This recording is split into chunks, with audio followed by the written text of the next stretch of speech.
I was that little girl that would sit on the sofa with a pillow in front of my face when Doctor Who came on, and I'd be like, ooh, and I would watch the whole episode just like that.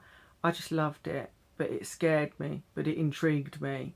And to think that all those things happened on other planets. So then I developed into really enjoying other sci-fi series, and then I got into you know, the mystical fairy tales, Hansel and Gretel.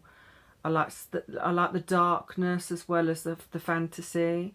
I also like vampires, monsters, creatures, moomins. It's anything that sort of takes you away from where you are, or real life, I suppose. I also really love a runty toy. It's always been something that appeals to me. Perhaps I felt like a bit of a runty toy, I'm not sure.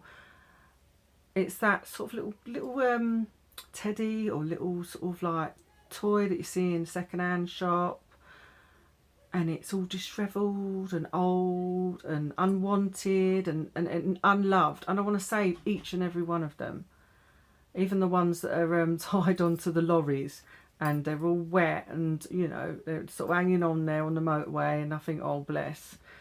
It's something I think about in my thought process when I do my artwork, not all the time, but I think there's stuff that you collect in your memory or you collect from your experiences and use, and that's something that has followed me for quite a few years, the old runty toy thing, for some reason. And what also appeals to me in my art is the smiling face with the sadness behind it. That really is something that has followed me for quite a long time, and now that's sort of developed in recent years, where I do like a tear. So I like a smiling face, but the face is full of sadness and tears.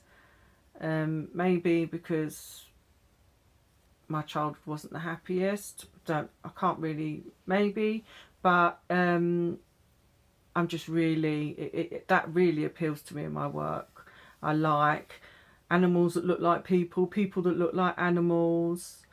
I like, what really inspires me is acid house music still. It used to be a bit of a, me and Madge used to be a bit of, liked a bit of a rave many years ago, and I still listen to a lot of the music, even though some of it's 30 years old now. It feels as fresh as it did the day that we appreciated it all those years ago. And the smiley face, it takes part in quite a lot of my work. I like psychedelic stuff. I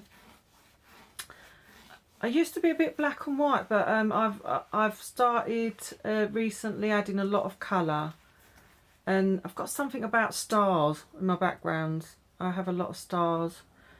I think my signature style has developed a lot over the years, because we've been doing this for quite a few years now, and the confidence comes with that, because I think a lot of artists probably, or maybe just me, I didn't have too much confidence with my work, because I felt that the people that I really admired, I wasn't nowhere as good as. But now I feel, you know, content in what I do. It's what I do. I can't do anything else. This is what I am. Brennan and Burch is me. Like, not just me, obviously, Madge as well. Sorry, Madge. But it's a bit sad. It's a bit funny. You know, it's a bit naive. I don't mind admitting that.